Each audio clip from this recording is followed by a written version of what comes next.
کہ تم وقوف کرو، ان مشاعیر میں جا کر وقوف کرو۔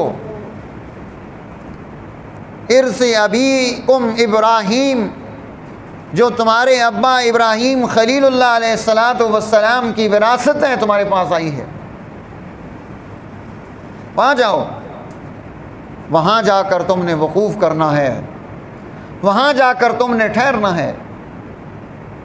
تو میقات زمانی اور میقات مکانی، ان دونوں کا وجود شرط رکھ دیا کہ حج کے ایام آئیں گے تو حج ہوگا، حج کا مقام ہوگا وہ تو پھر وہاں پر حج ہوگا، حج کا مقام نہیں ہے تو حج نہیں ہوگا۔ اپنی رائے اور مرضی سے نہیں ہو سکتا۔ اور جیسے ایک آدمی کہنے لگا کہ بھائی مجھے تو حجر اسود کو بوسہ دینے کا بڑا موقع ملا،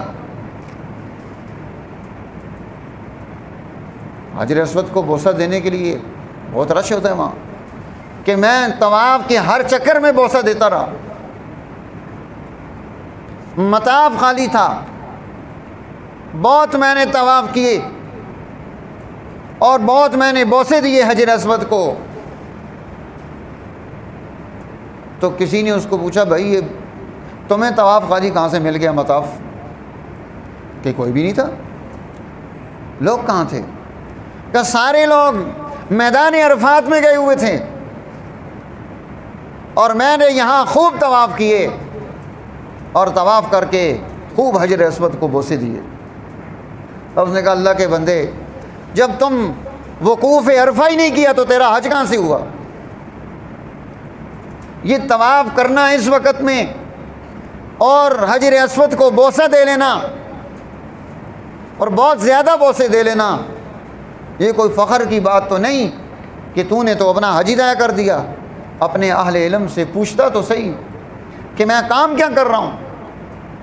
جب سب لوگ بیت اللہ الحرام سے نکل کر اللہ کے نبی کے حکم پر وقوف عرفہ میں موجود ہیں اور حج نام ہے عرفات میں جا کر ٹھہرنے کا، وقوف کرنے کا، اس کا رکن اعظم ہے، اور وہ چھوڑ کر وہ یہاں بوسے دیے جا رہے۔ میں وہاں پر تھا حج میں، تو ایک آدمی کو میں نے دیکھا کہ وہ اس نے احرام باندھا ہوا ہے۔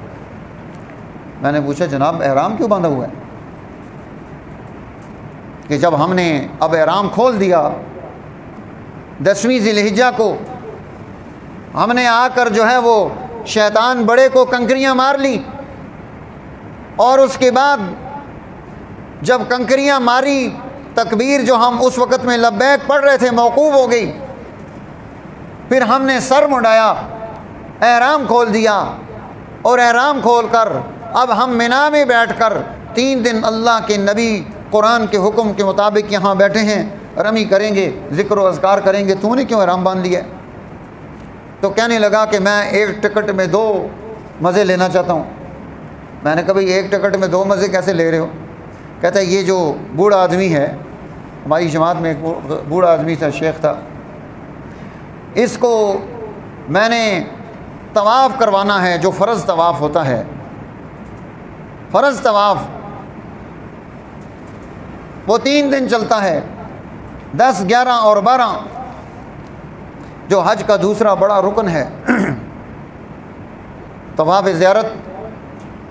تو میں نے کہا یہ طواف زیارت تو کرے گا، میں چکر تو لگاؤں گا، تو کیوں نہ میں احرام باندھ کر عمرے کی نیت کر کے یہاں سے چلا جاؤں، تو اس کا طواف زیارت ہو جائے گا، میرا عمرہ ہو جائے گا۔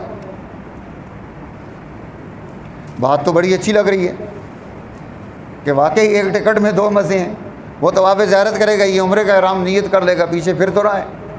لیکن شریعت نے حکم دیا، علماء نے لکھا ہے کہ 3 دن تک 10، 11 اور 12 کو عمرہ کرنا مکروہ تحریمی ہے۔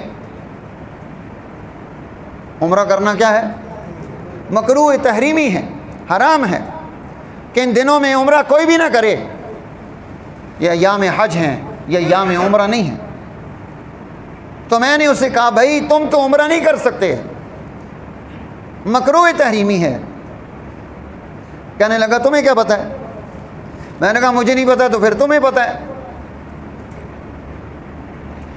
جب ایک عالم دین کو، حافظ قرآن کو، ایک مفتی کو مسئلہ نہیں پتہ تو پھر تمہیں پتہ ہے۔ میرا کام تھا تیری اطلاع تجھے دے دینا۔ لست علیہم بمسیطر، قرآن نبی کے بارے میں کہتا ہے کہ آپ ان پر داروغہ بنا کر نہیں بھیجے گئے، ہم نے مسئلہ بتلا دیا ہے، اگر تمہارا دل کرتا ہے تو اس مسئلے پر عمل کر لو، نہیں کرتا ہے تو تمہاری مرضی، ہم یہاں جھگڑا کرنے کے لیے تو آئے نہیں، یہ حج ہے۔ ہاں ایک اور کام ہو سکتا ہے کہ میرے علاوہ اس علاقے میں اس وقت میں ہزاروں لاکھوں علماء موجود ہوں گے، جس عالم دین پر تجھے اطمینان ہے وہاں اپنے گاؤں میں کال کر کے پوچھ، اپنے علاقے میں پوچھ، اپنے عالم سے پوچھ کہ یہ 3 دن یہاں کا عالم یہ بتا رہا ہے کہ نہیں ہو سکتا، مکروہ تحریمی ہے، تو کیا کہتا ہے؟ اس نے کہا یہ ٹھیک ہے۔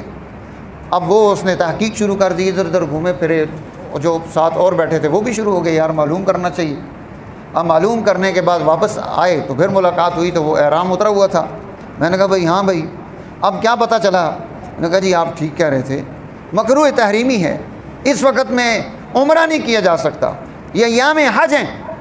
تو میرے دوستو یہ دین، جب ہم دین سیکھ کر اہل علم کے ساتھ مل کر، اس لیے حج میں کوئی عالم ساتھ ہو تو تبھی اس کا حج اچھا ہوگا، ترتیب ٹھیک ہوگی، معلومات درست ہو جائیں گی اور وہ درست انداز سے باقی امور کو سر انجام دے سکے گا۔